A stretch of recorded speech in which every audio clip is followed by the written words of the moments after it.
Welcome everybody to our conversation about the 2021 ELCA Youth Gathering. I'm Pastor Michael Jeanette, and also serving not only the Synod, but then also serving as the Gathering Synod Coordinator for the Southeastern Synod. We'll open up with a word of prayer. Let us pray. Gracious God, your everything is boundless. You are beyond measure, beyond knowing, but at the same time, you're very close to us and very knowable. Your law is written on our hearts, it's on our lips. We hear your word as we rise and fall, and we ask that you continue to guide us in your boundless wisdom. In Jesus' name we pray. Amen. That's a pro move there. I included the word boundless twice. It's our ELCA Youth Gathering theme, boundless. Oh, wait, I got to do this. I forgot. Hang on a second.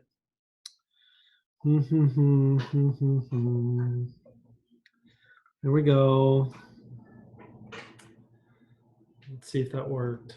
Yeah, there we go. Boundless. There we go. Okay. That's in case I forget the dates. I can just kind of lean over. Oh, wait, this one doesn't have the dates on it. Darn it. I got to pick the one with the dates on it, so I never remember when it is. Anyway, all right, folks, I am going to want to check in with everybody real quick and see how you're doing, and then we'll get into the PowerPoint. So real quick, how many of you, well, let's do this. We'll go around and go ahead and say your name, where you're from, because not everybody knows each other here. Say your name, where you're from, and then like, if this will be like maybe what number gathering this is for you. If it's your first, great. If second, whatever. Maybe name also if you're been identified as one of the leaders for your church, or if you're going to, some of you work for your church, some of you are volunteers. So just kind of give a quick synopsis of your situation. So I'm going to go in the order on my screen. So Matt Lively, I'm going to go over to you first. Where are you from, and what gathering is this for you? My name is Matt Lively. I'm from Advent Lutheran, Michael's old church, in Murfreesboro, Tennessee.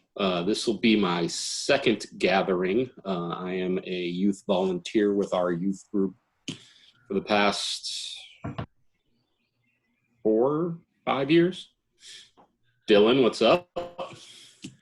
Here in the background here. Yeah, I was having to get rid of the background here. All right, so thank you. How many gatherings did you say you were a part of before? This will be my second. Second, okay. So you took the group last time around. Mm-hmm. Excellent. Along with Chad. Chad, go ahead and do your spiel there, brother. All right, I'm Chad Gerke. I'm from Advent Lutheran Church as well. Matt and I, this will be our second youth gathering, and I volunteer by driving the minivan for the youth. Excellent. Thank you. Kat, introduce yourself and kind of mention what number gathering this is for you and what role you might be playing in the gathering. I had to count. I'm Kat Ontiveros. I'm at Good Shepherd Lutheran Church in Woodstock, Georgia. And this will be my, hold on, I was counting. I've done 5 gatherings. This will be my 6th.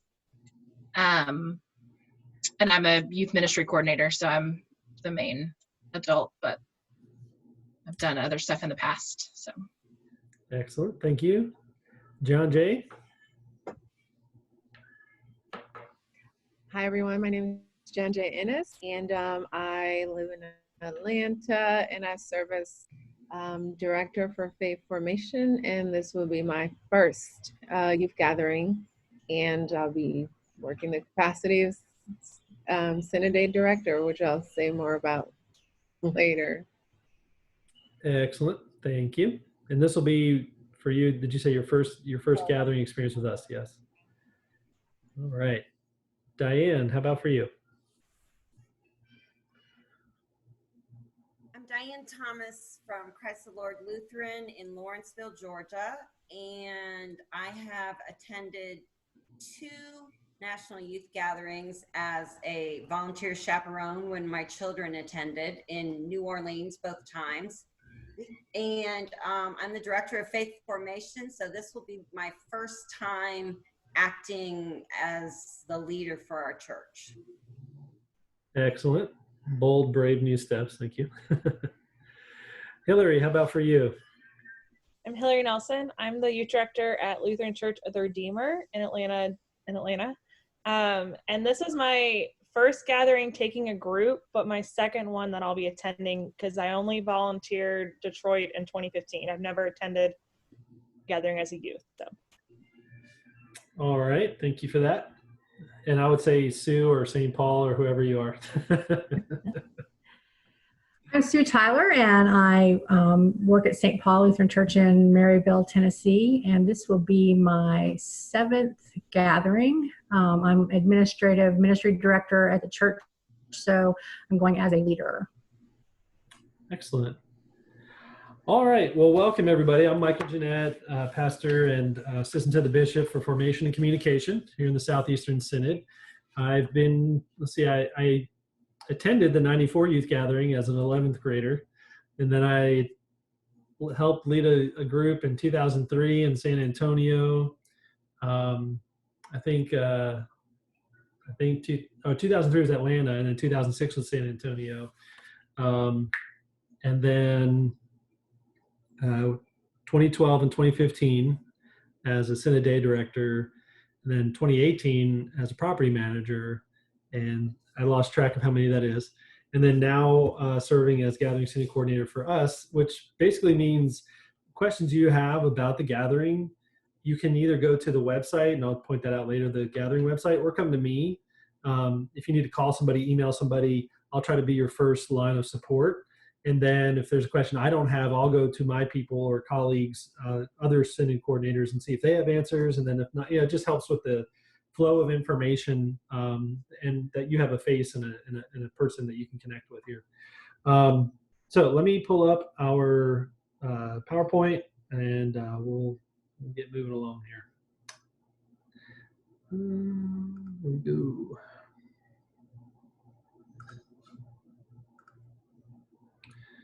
All right. So let me get this started here. All right, y'all able to see the screen? See the presentation okay? Yes? All right, cool. Well, there you go. Our theme is Boundless, and June 29th to July 3rd are the official dates of the gathering up in Minneapolis. Again, Pastor Michael Jeanette helping to coordinate for our Synod. And we answered some questions already about being adult leaders and what gatherings you've come to before. So the agenda for this evening is kind of as follows here. Looking at some general gathering information. Talk a little bit about what, you know what I just did? I skipped Dylan. I just realized. Oh. I'm sorry, I'm gonna pause the presentation. I'm gonna just ask Dylan to jump in. I'm sorry. Well, I'm Dylan Jeanette. I'm his son. We currently don't really have a home church, but we're in Stone Mountain, Georgia, and this will be my 2nd youth gathering that I'm attending. And what else do you do for the Synod? I am currently the chair-elect for our Cecilio board, and so I just decided to maybe take some notes. Yeah. Just to see, you know. Oh yeah, you're more than welcome. I may share these notes with you if you want. Anyway, so we'll talk a little bit about registration, getting ready, choosing adult leaders, have a little chat about Synod Day and what that means, and John Jay will share with us, and just whatever resources we have, we can share with you. So there's a place for a promotional video. I encourage you to go to the Gathering website and check that out. It's about 1.5 minutes long. I didn't want to play it over here because it just sometimes the quality either on my end or other person's end might not be that great. So I encourage you to, there's a couple of videos. One I'll say is at the main website for the gathering. Another one we just put up today is actually just a little bit of me and John Jay kind of reminding folks to be getting ready for the gathering, and also a kind of promotion for, time got away from me, but promotion for next week too, if anybody else wants to join us next week. And then if you go to the Synod gathering page, there's some other links there. So wanted to just touch on the theme for a minute. The theme is Boundless, God Beyond Measure. So can y'all read that? Would somebody be interested in reading for me? Sue, can I volunteer you? If you don't want to, you don't have to. We can pass it on, but I can do it. all right, great. If you would just share the scripture reading for us, just a verse there. Okay. I want you to know all about Christ's love. Although it is too wonderful to be measured, then your lives will be filled with all that God is. Excellent. All right, thank you, Sue. So yeah, this is an opportunity for us to work with our young folks about imagining the boundlessness of God. There's sort of these two polar opposites where, you know, God is very knowable, right? In nature and water and the birds in the air. We can sense God close to us, but at the same time, there's this other side of the pendulum or other side of the spectrum where God is completely unknowable, and nothing we do, though even the word God, might not be enough to capture all that God is. And so, from Scripture and modern day, we kind of share the question. You know, we ask that question: how vast is our God? Some of you may know kind of an older song now called "Indescribable." I think it's Chris Tomlin, sort of the unknowingness of God. So just want to take a minute to dwell in this. We won't dwell in every single slide necessarily, but what does it mean, or what does it look and feel like to have a life filled with all that God is? Or maybe I'll ask the question this way.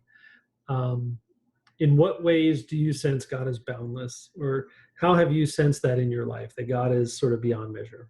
So think about that for a second, and then when you're ready, I want you to dive a little bit into that. I think it's important to touch base on the theme so that we don't lose sight. You know, we're going to get some details tonight, and we have lots of questions and stuff, but just want to dwell in this for a minute. So I'll read the verse again, and I want you to either share something about the boundless theme or a word from the scripture that catches your attention. Once again, I want you to know all about Christ's love, although it is too wonderful to be measured.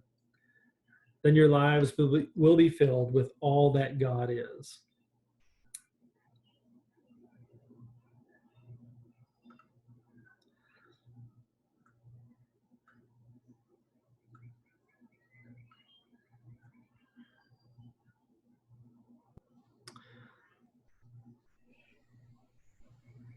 Anyone want to share a little bit about that? I think right now, when we watch the news, it's all about numbers. And we're making a lot of measurements about how many tests have been done, how many have passed, how many days have we been out of work. The numbers, we're measuring everything. And this is surely, I think it's a great timing to say, God is so beyond these numbers and is so much more in control than what we could ever imagine right now, even though it feels like life is a little bit on of a weird spin. Yep. Excellent point. Thank you. Anyone else wish to share about the boundless theme or what it means to be filled with all that God is?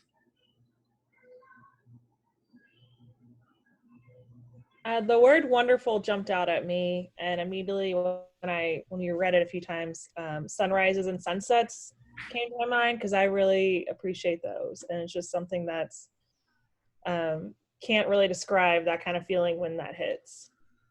Yep. A moment of awe.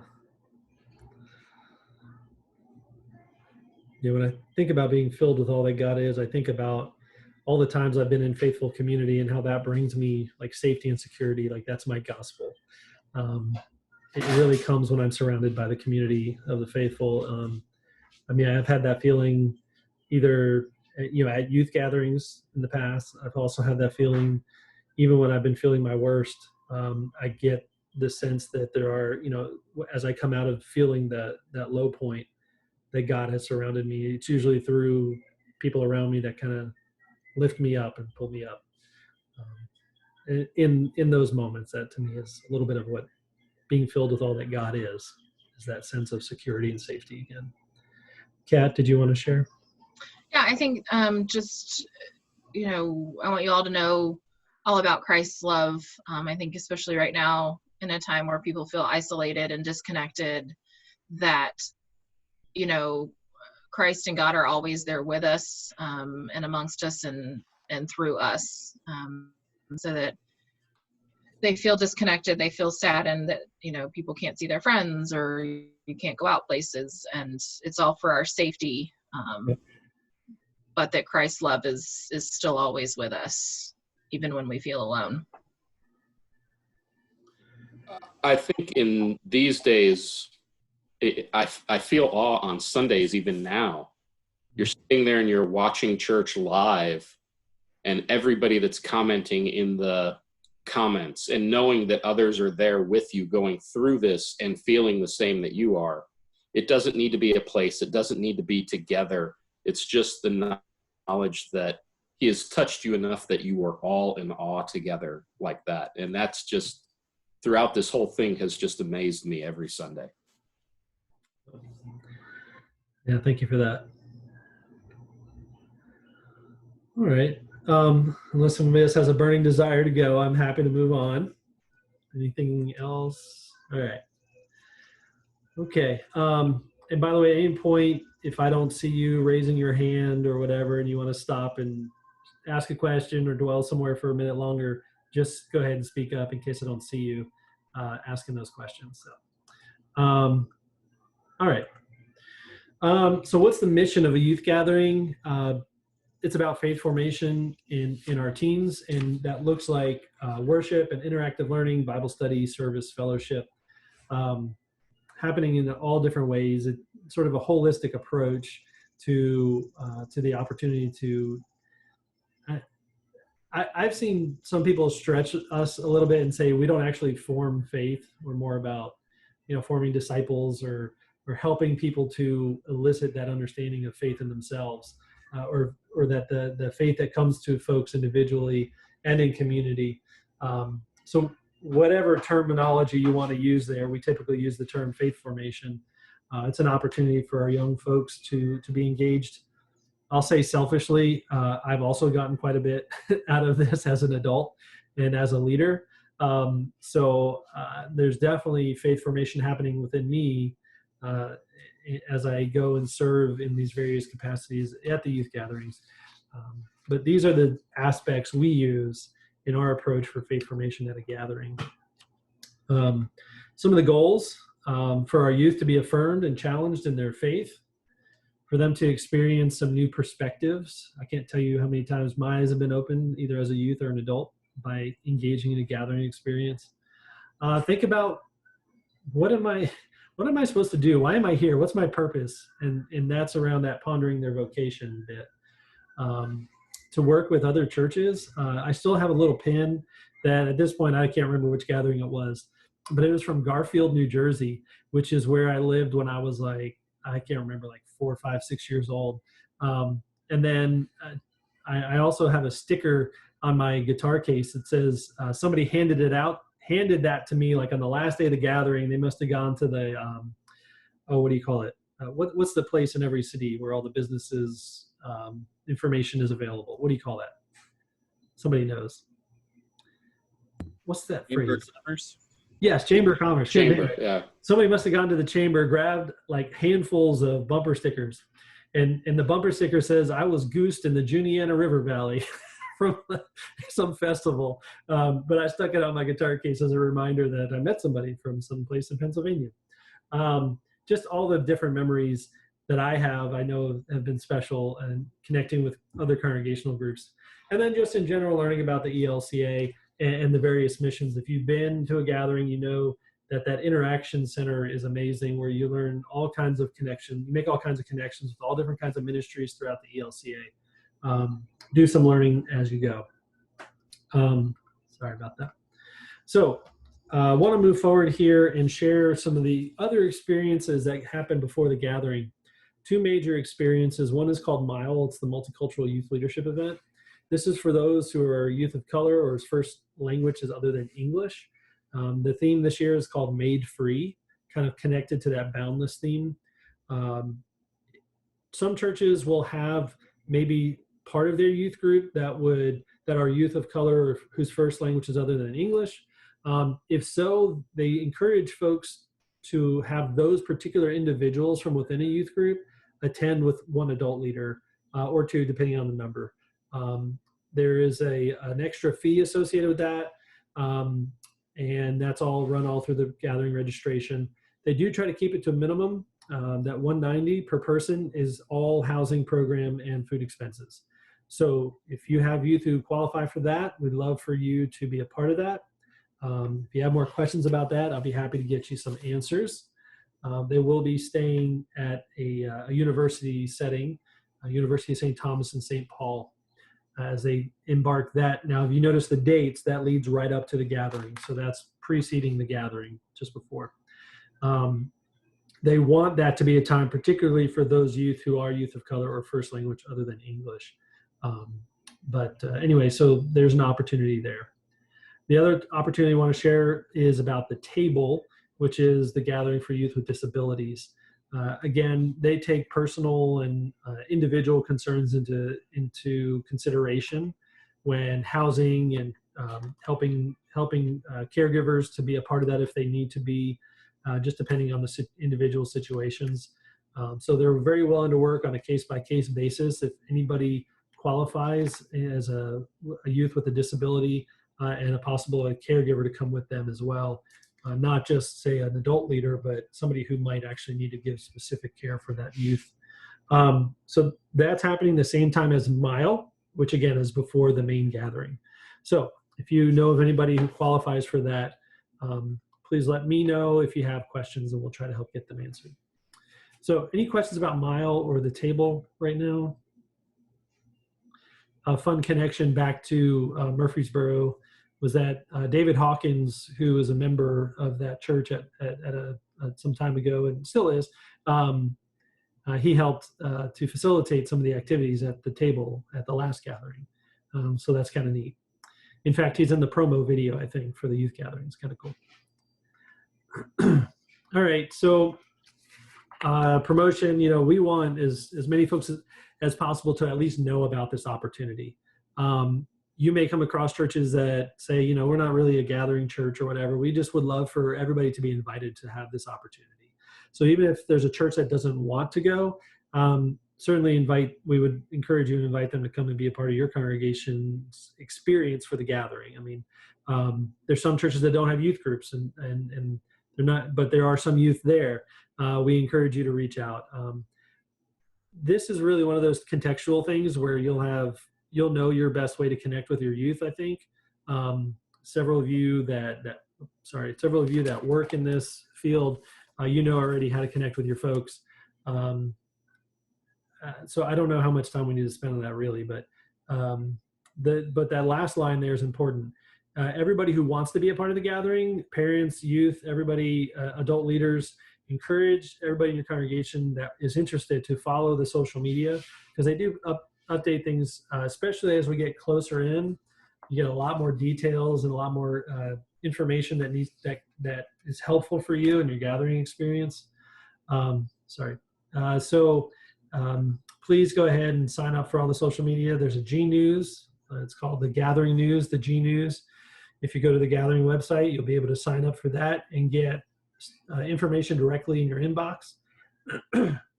Again, that Gathering page and the G News, that'll be your main source of information, but I'll be here to help answer any questions you might have or specific needs that are kind of lost in the shuffle, or if you have a specific question. But go ahead and follow the G News and get on the Gathering social media. And I'll have the links actually again at the end of the PowerPoint. So just a reminder for folks that when you register, you're going to register as a congregational group. It's not individual registration. One adult from the congregation will be the primary adult leader. They're the ones that will handle the vast majority of the registration information.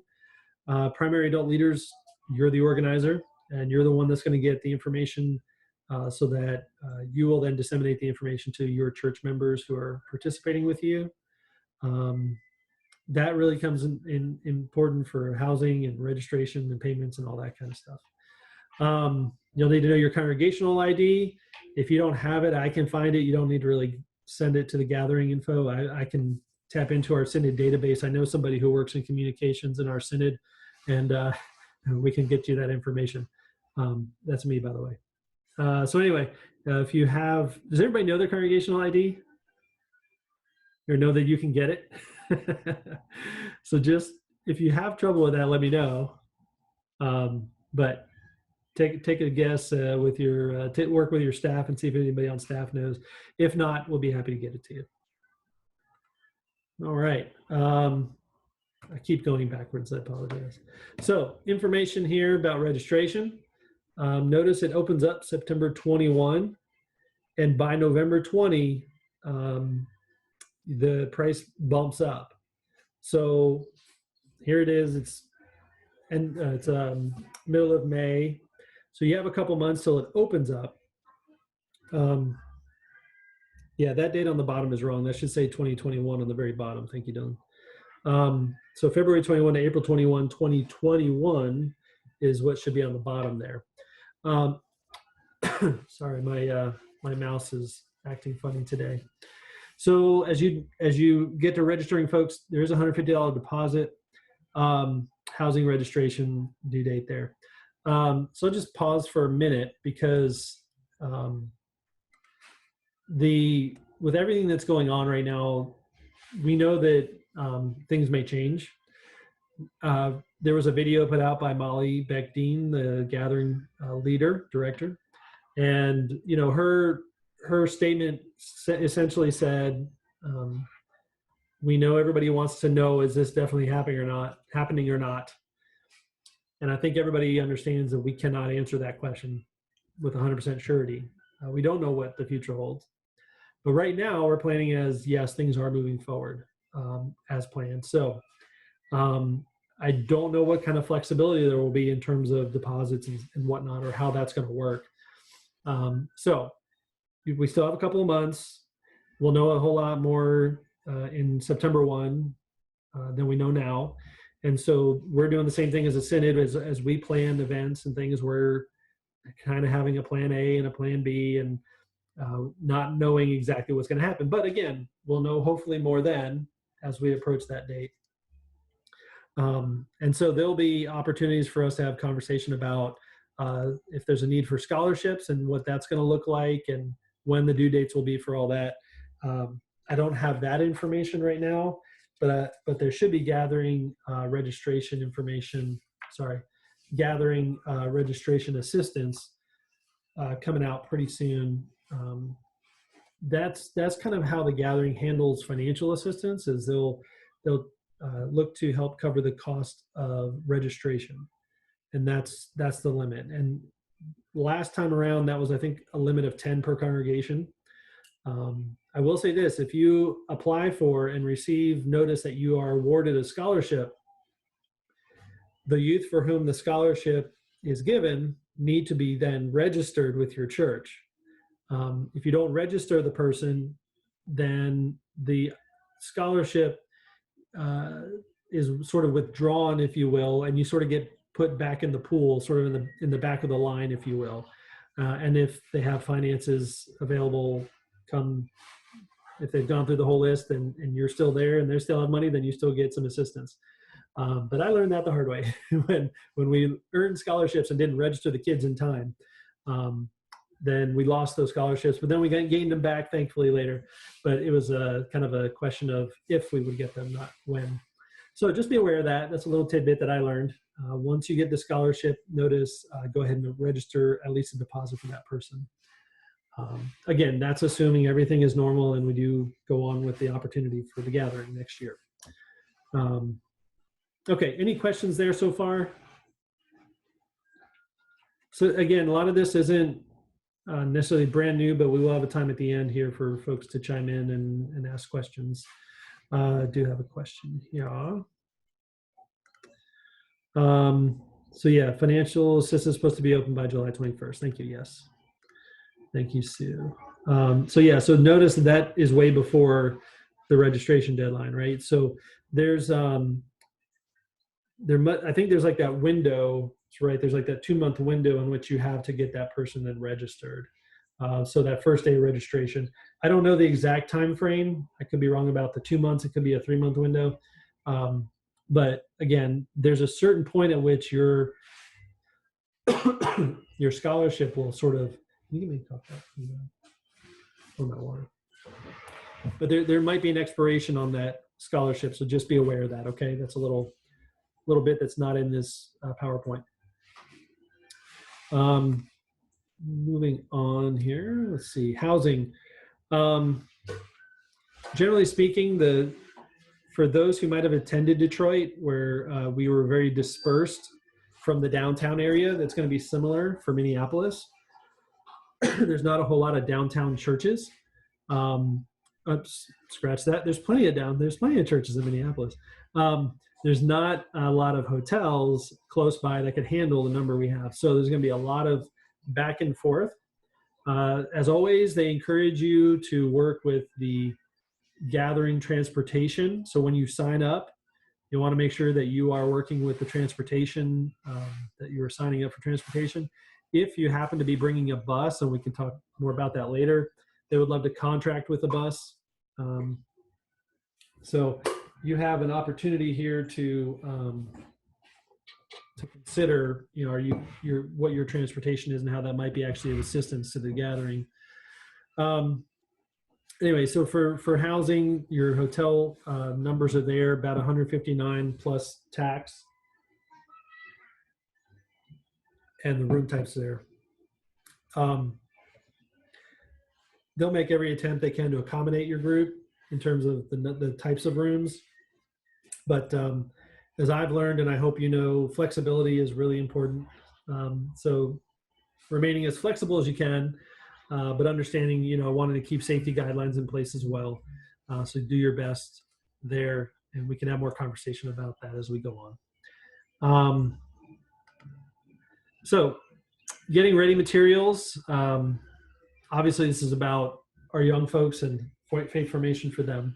And as it states here, I think the best thing you can do is just help prepare your youth for the gathering, right? I mean, that tends to help you get something from the gathering experience. As you got a picture there, and I have a copy here. This is $10. I can't remember if there's shipping costs too, but this was from Old Lutheran. And so you can go to the oldlutheran.com and get gathering materials. You can also get, shirts and promotional things and stickers and all that kind of stuff from Old Lutheran. That's where all the material is sold. But this guide is also available on the Gathering website. You can download it for free. So if you're okay with downloading and printing, go for it. But either way, highly, highly, highly recommend you get one of these, because even for veterans of gatherings, there's just good reminders in here about adult leaders, what is expected from them. There's a lot in here about what's expected from an adult leader, because we really want this to be about how can we help the youth and create an environment where our youth will be sort of at the peak of being able to use this as an opportunity for faith formation. So I wanted to call your attention to that.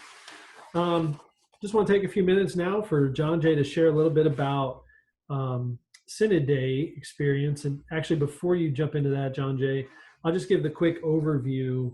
All of you probably know this, but on the 5 days that the gathering experience happens, that first day is sort of your sort of an intro to the gathering. You get there, you arrive, you have your big kickoff event. And then for the next 3 days, there's like a rotation that happens of time with your synod. That will be Synod Day. A day of service, or a half day of service, and then another day of what was called the Interaction Center, where you get to explore the various ministries of the ELCA, typically in like the World Congress Center kind of a setting. And then the last day is a day of worship and then heading home. And so on that 3-day rotation, one of those is Synod Day, where we get together and for some faith formation. So John Jay, just want you to share a little bit here and let you do your spiel.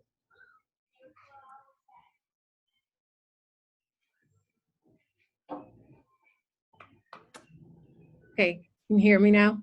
Yay. Awesome. Okay. All right. So, yeah, good to, I mean, I know half of the people here on the call, as Michael said, because we spent time together actually earlier this morning. But as I said earlier, my name is Janja Innes, and I'm faith formation director at St. John's and Lutheran in Atlanta.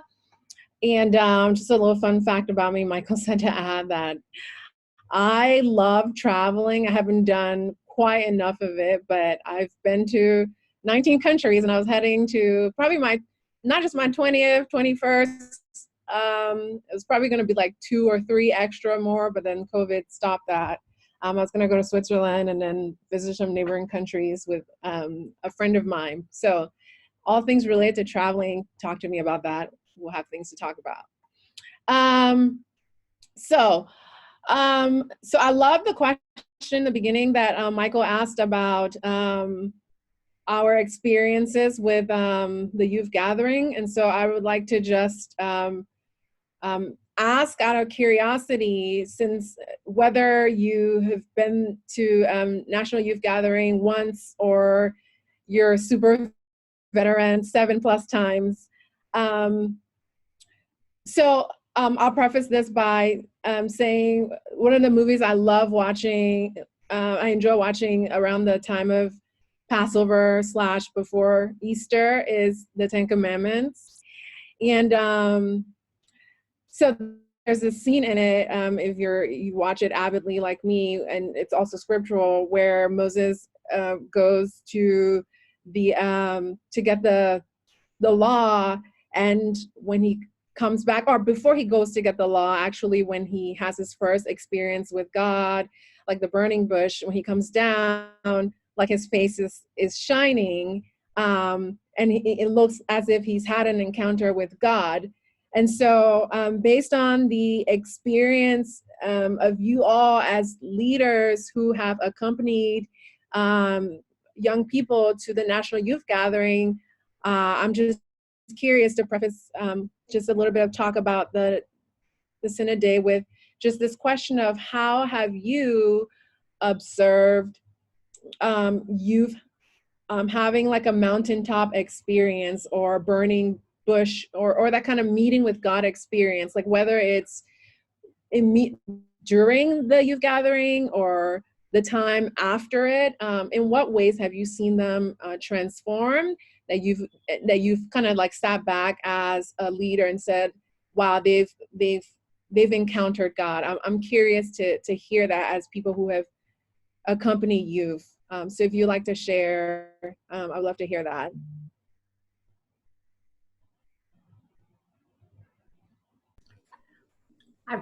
I'll share. So I worked with the Cecilio board for 7 years, and I know that in the last few youth gatherings that they have helped and assisted with Synod Day. And my experience of watching them working together, it just, for me, it brought great joy. I feel like it brought great joy to them as well. I'm not going to speak for Dylan. He can harp in on that if he had the same experience. But just seeing them on Synod Day, when we do Synod Day, the kids come in and they're seeing everybody they know from all Georgia and all Tennessee, and it's just really an experience to watch the kids interacting with each other and seeing their friends from a distance after being in a crowd of 30,000 kids. They come together and they see all these people that they know. So that just makes the church, their small churches, just expand in a major way. Cool. Thank you. Should I add? Yeah, I'll definitely add to that. I enjoyed Synod Day a lot. The one thing that I remember is I forgot the word presiding when I was introducing the bishop.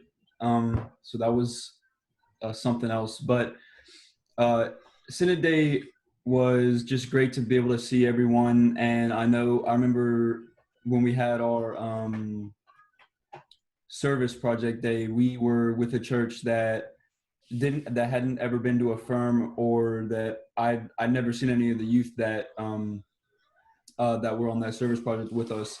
But like, we had a bunch of conversations and we ended up, becoming friends, and I'm still in contact with a couple of them. But I just remember like seeing them and like them being able to be a part of the community that I'm used to being a part of is just like super cool. And it's just like you realize that there are people who don't get to experience things like Affirm, that like still just share your faith. And just the mass gathering too is also insane. Just like that, you get to see how many people, you know, you're like a part of. Thank you. Thanks for sharing. I think the first day at Houston, to me, walking in that stadium for the first time, experiencing that, and if you recall, the sun was setting in Houston right then, and it showed through the stadium, and I think that was just an amazing thing. You could feel God's presence right there, that God was shining the light on that whole event, and from that moment on, it was very clear that that was going to be a wonderful event throughout the next several days. And I don't know about Moses coming down off the mountain, but when if you saw pictures of Matt and all of us coming out of B&A, landing in Nashville, the look on Matt's face, you could tell he was exhausted and he'd be ready to see God after that, all that work and all the kids. It's great. For me, I have two. The first New Orleans in 2012, I had just started at my congregation, and it was the first mass gathering that New Orleans had had since Katrina. And so there was a lot of cleanup and a lot of work that we had. It was actually, I think, one of the first times they did the official like service day where they divided it up, was that gathering. And my church was assigned to reinforce the foundation of another church. It had been blown away, and so we were literally shoveling sand to reinforce the foundation of a church that was still standing. So to me, that was something that was absolutely amazing. My kids didn't stop. I mean, it's New Orleans in the summer. It was hot and it was gross. And my kids just plowed away when all the other churches around us that we were assigned with would like stop and take breaks. My kids were like, no, we gotta do this. And they kept going. Mm-hmm. And then last year, or in Houston, so 2 years ago, I guess, I served on behalf of the Synod and participated and did our booth in the Interactive Learning Center. And that to me it was weird not being with the congregation, but it was also really amazing to see the kids come through that just needed that break, and that we did puzzles and we did spiritual gifts inventories and helping the kids recognize their gifts that they had never seen. Some of them had never taken one before.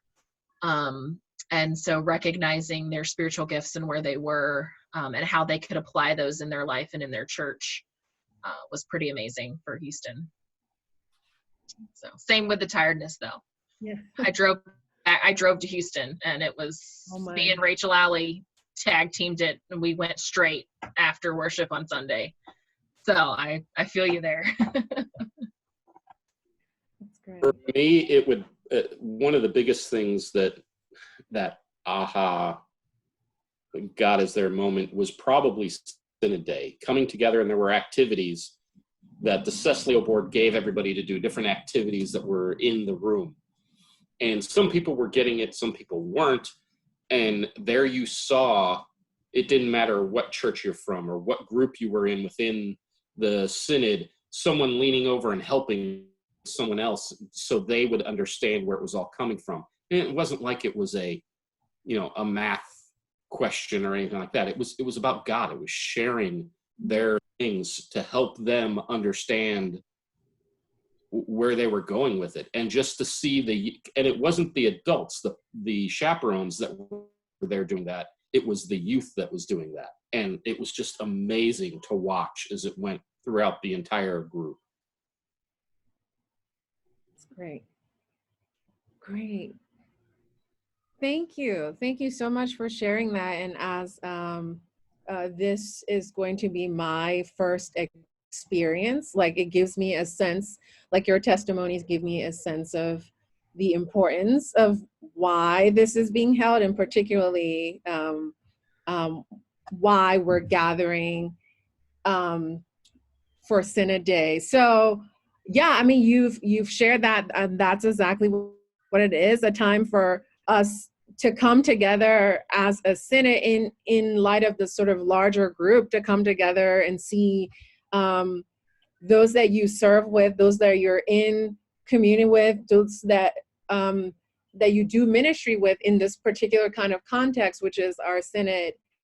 But also, I think, and I got this sense from all of you sharing, like this idea of like we are together, like we belong together, we are one, and we're in mission and service, and journeying with God and trying to understand or build God's kingdom, like both here and now, is a sense that I get in hearing your stories and your reflection about Synod Day. And so that's the experience, as many times I think through all of these youth gathering experiences, whether sort of on the synod level or something as big as a national youth gathering, is what we're trying to get young people to understand.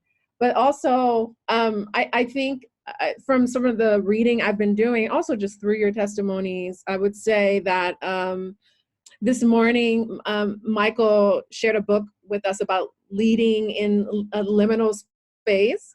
And so yeah, I first heard about the concept about liminal spaces in seminary, about like, for example, as it relates to like Christ, you know, in our Apostles' Creed, when we talk about he descended to the dead and then he rose again. And so this time, and this in between, that Holy Saturday, when we're on the cusp of something great as a resurrection. And I think if you sort of relate that to the lives of young people, of youth, of teenagers, like that whole phase is a liminal space. You're trying to figure out, you're on the threshold of and figuring out who you're going to become, who you are. And I think an opportunity to come together as a synod, and as Dylan was sharing, people you've been to these other events with, and you're continuing to dive deeper, to be overwhelmed by God's grace, and to let each young person experience that and feel that in a very personal, individual way,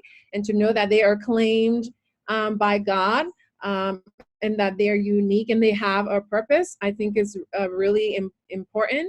And it is my hope, just based on your testimonies and also some of my own experiences as a youth, going to events like that is what we hope, what I have gathered, and as a youth leader have hoped that youth gather from that they, as they are loved and adored and belong to God and are called by God. And so I look forward to helping to accompany youth as they have that experience as a synod together, and also with you all who are the leaders, to also journey with them and to wrestle with who they are and what God calls them to be together in community, even if it's just for that designated time. But I think it's also like ongoing work that we do with them as we return back to our prospective communities. So just moving on, I mean,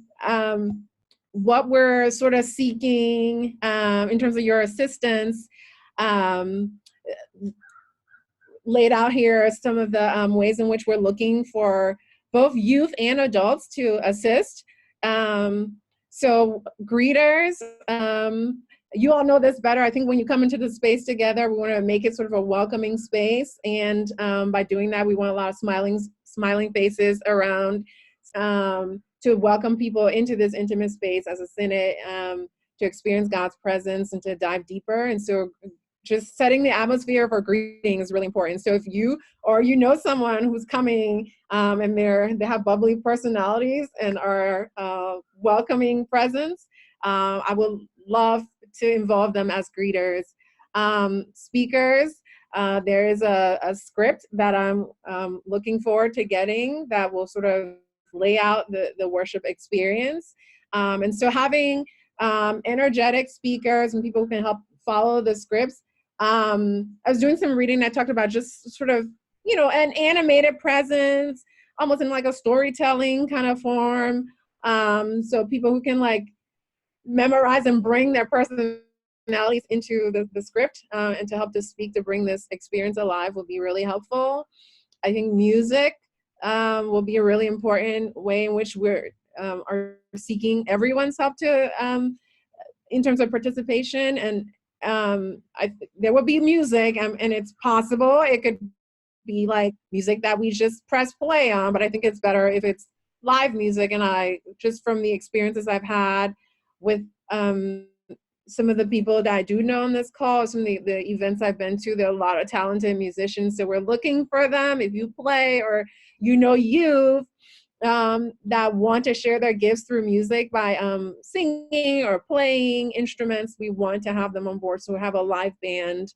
And then sort of the ways in which we get ourselves centered and understand our claiming that God claims us, these sort of baptismal remembrance experiences. We're looking for people to just kind of be runners in attendance to these various stations, whether it's baptismal remembrance, distributing communion, or some of the activities that you all talked about that you have, and the materials needed to be able to like participate in those activities. We're just looking for people who can help to make the day run smooth. So I would love to hear from, contact me, email me, call me, text me, if you know of young people or yourselves, if you want to be involved in this process, so that as the information comes to me, I can be able to gather us so that we can plan the best way we possibly can. And I know there'll be some, once we sort of put this team together, I'll try to plan like sort of times that we can meet together and sort of have a game plan, or even designate leaders that can sort of oversee these various ways in which we're seeking volunteers. So I'm here to learn from you all and to work with you all, and really looking forward to taking youth as well. I work in the capacity of doing faith formation for youth and sort of overall for the congregation. So to be in a sort of dual role, taking some youth, but also helping to plan this event, I'm really excited about. So, yeah. So Hillary asks, by when do we want these volunteers? My suggestion is go ahead and send John Jay your information. As soon as possible. Yeah, I mean, we're a ways out, but still, Yeah. if you know that that's something y'all want to be involved in, then just go ahead and lean in a little bit, let John Jay know, and depending on how many people we get, we hope we have so many people doing things that we have to create positions for. That's right. I prefer that. Yeah. So there's plenty of opportunity to serve. Yeah. But I'm excited for John Jay to be a part of this. And we'll utilize, of course, we'll utilize the Cessio board in this leadership as well. We just want to make sure that it's sort of a both and, I think. We want our Cessio leaders to be out front and doing things, but at the same time, there may be some opportunity for, especially as you get into all the numbers of people that we're going to need, we'll definitely need some of them other folks to step in as well. Yeah, I imagine some people who just need a little push in terms of, to shine and to, come out of their shells or something like that. This would be an experience to help them step up to leadership as well and to own that. So all of that, right. All of the above. All right, great. Thank you. Thank you, John Jay. So now that you've gotten to know her a little bit more, hopefully you'll be able to reach out and connect with her if you have any questions about Synod Day. All those questions will be kind of led over towards John Jay. So thank you. We'll move us forward here, try to get through the rest of this quickly. When it comes to financing the gathering, please lead with vision rather than just asking for money. Look at this as an investment, right? I mean, this is an opportunity for us to serve our youth and this life-changing experience for them. Get creative, and we'll come up with. We'll have other times that we can chat more about the finances. But just be aware that the best approach tends to be that in which we look at this as an investment in the faith formation of our youth. How much does it cost? Just a quick ballpark figure, anywhere from $1,200 to $1,500 per youth. Per participant. That's just a ballpark. Sometimes it's more, sometimes it's less, depending on how you approach it. Things to keep in mind when budgeting: registration, transportation, food, housing, activities that you want to partake in. Sometimes churches like to go a day early or stay a day later. Be sure to factor that in. And that guide that I pointed out to earlier, that you can get for free right now if you download it off the website or if you pay for it. There's several pages in there that have ideas about fundraising. So that it's kind of funny. I know it's contextual. Everywhere there's kind of sometimes for your church, there's like a one big thing that everybody knows is coming up and they participate in it. And for others, it's sort of a monthly thing, or for others, it's just waiting for donations. I'm gonna let Sandy Vollmer in here. I think she might have got the time wrong, but we'll welcome Sandy Vollmer in from Middle Tennessee. Hey, Sandy, how are you? It's possible that we got our times mixed up because we're coming towards the end of this, but we welcome you, Sandy. So Sandy, if you would say hey, tell folks where you're from and what you're doing and how you're relating to the youth gathering. I'm in Franklin, Tennessee, so I'm in a different time zone than you. Sorry about that. I am juggling 5 kids at home and college, and so yeah, my brain is all over the place. Sorry, I'm late. That's okay. But we're recording this, so you know, first of all, and second of all, so you can go back and watch it, or if you want to join us again next week, we're happy to have you. Okay. So we're just talking a little bit about budgeting, fundraising. There's lots of ideas out there, especially in the gathering handbook, some good ideas. Just real quick, let's kind of run through, what is there like a go-to for y'all? Is like this works for us kind of thing. So let me get it where I can see everybody again. So I'm going to kind of steal a little bit of the thunder, I guess, from Advent. Maybe when I served there, there's a huge Easter breakfast that is a big fundraiser. But then also they started putting envelopes out and just putting numbers on there, and folks tend to donate just whatever dollar amounts on the envelope. But is there a go-to for anybody else, like a fundraising deal? Diane?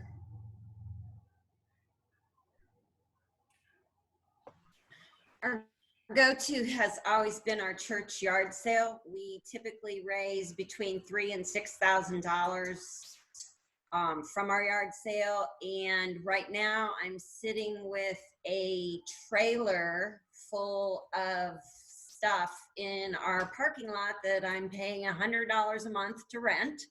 And it looks like we won't be able to have a yard sale. We were 2 weeks away from having our yard sale when this all hit. I just don't foresee that. So we're really going to take a big hit from that. Because like I said, I mean, last year we raised $6,000 from that one event. Wow. So we do the Easter breakfast also, which is a good fundraiser, but usually the yard sale takes us there with a couple Easter breakfasts and selling a few calendars here and there. So I'm not sure what we're going to do this year, with this happening. We'll pray for revelation. Yes. Hillary, you were going to share something? Yeah, usually in November, December, we always sell Kringles, which are those big pastries that people usually put out on Christmas morning, or be like me and put in your freezer for months at a time and take it out whenever. But we do that for any of our trips that we go on, but we already planned out next year as if it was going to be normal at the moment. We also included a Sunday morning pancake breakfast and the offering envelope fundraiser too. So cool. Sue. Yeah, so we do what we call a stock sale, and so we write up a portfolio on each of the youth and with information about them, and that we sell it as the congregation is making an investment in each of the youth and their faith future. And it's gone over pretty well. I mean, we 100% fund the trip that way, and a very minimal cost out of pocket per each family also. So it works pretty well. Excellent. And they do, you get, if you purchase stock, you know, they have like the pancake breakfast they can come to for, you know, they don't have to buy a ticket. They'll get a free ticket to that. And so they do things for them throughout the year. And we also put out a quarterly report about what they've been doing and what they've been up to. And then they do a big thank you meal after the fact of coming back from the gathering. Excellent. Thank you for that. All right. I'm this congregation that I'm serving now, I'm new to. So this is my first gathering with them, and they're actually, this will be their first gathering in many, many years. So it's interesting trying to get them on board even to go. But my former congregation, we did a dinner and an auction. And so each kid that attended was required to bring at least 3 items. And we would distribute those in between a silent auction and a live auction. And we would have a dinner with that. And the dinner would focus around something interesting in the city that it was housed. Okay. So New Orleans, we did like a gumbo and beignets. For Detroit, we did, it was like burgers and fries, and the kids dressed up like car hops and like kind of the 50s black and white checkered. So it just kind of goes off of that. If anyone has any ideas on a Minneapolis dinner and auction dinner theme, that would be good. Was that lutefisk or what? Lutefisk maybe? I don't know. I don't know how many people would show up for that. Yeah, right. But yeah, and so that would always raise us between $10,000 and $15,000 to $20,000. So because people knew then they would come to spend. So yeah.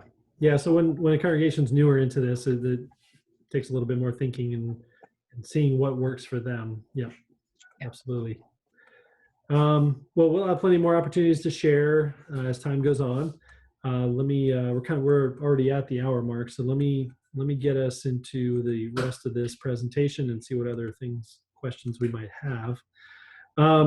Really spend time on prayer about who the adult leaders are that are going with the youth. That's a very important opportunity for faith formation. We do like to look at these, as you can see, the language down here.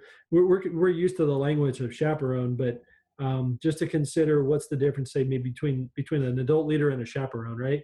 Like, you're not there just to make sure kids don't like get hurt and just to be there. You're there to help cultivate space for them as they're diving into faith formation. So you're there to help create those spaces, safe spaces, and engage. You know, this is a chaperone. An adult leader is one who will remember this is about the youth and their formation, and that the needs of the adult is secondary, but we want everybody to be healthy and happy. But at the same time, we're really there to lean in to help our young folks and walk alongside them. So please prayerfully consider the adults that are coming as adult leaders. There's a lot of information in the book here, 10 to 17, right? That's 7 pages dedicated to tips for adult leaders and what to look for in an adult leader. So please prayerfully consider that. It's also good. Sorry about that. I am going the wrong way. I'm struggling, people. It's just that kind of a day. Here's some things that an effective leader will do. Be prepared to help the youth, and again, to lead unselfishly.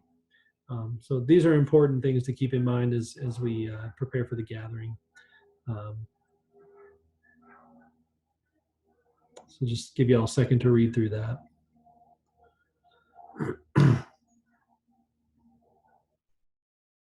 All right. So again, before the gathering, keep going to the website, use the get ready materials.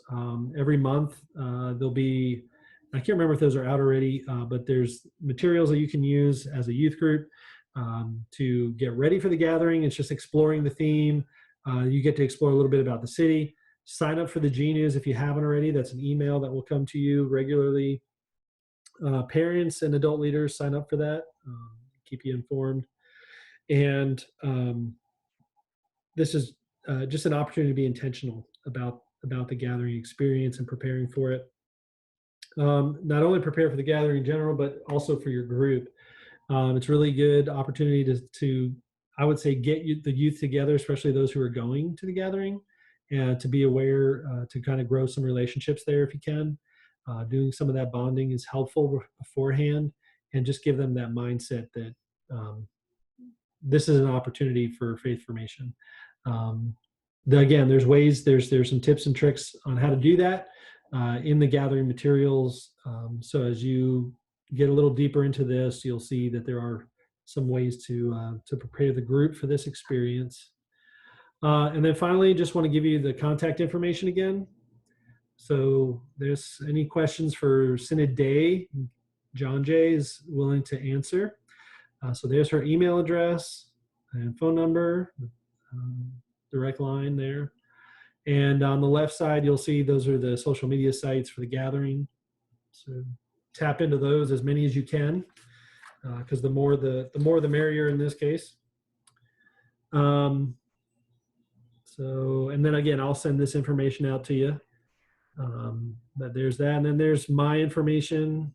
Again, Michael Jeanette, and you got the email and phone number there for me, and a repeat of the gathering social media sites.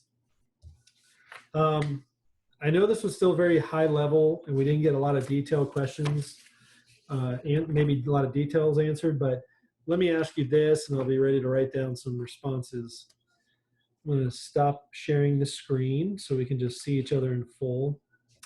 So several people who signed up for next week are already on this call, or people who signed up for this call but couldn't make it. So I still would like to meet next week, and if you have signed up for both, I think maybe we can spend a little more, maybe dive a little deeper into some things next week. So I'm still going to hold the call, and but what I want to ask right now is what are the burning questions you have? I know we won't get them all answered. We're already an hour and 15 minutes. I don't want to take much more time. So I'd love to maybe take down some questions that you all have, or some things that you're pondering or wondering. And then we can focus on answering those either in the Facebook group that I just started, that several of you are on that already. It's within the Youth and Young Adult Facebook page. There's a group within that page. I know that's kind of a narrow window, but I want to kind of keep it dedicated and narrow so that we can get the information in a simple place. We'll also put the information on the website. Yes, Diane.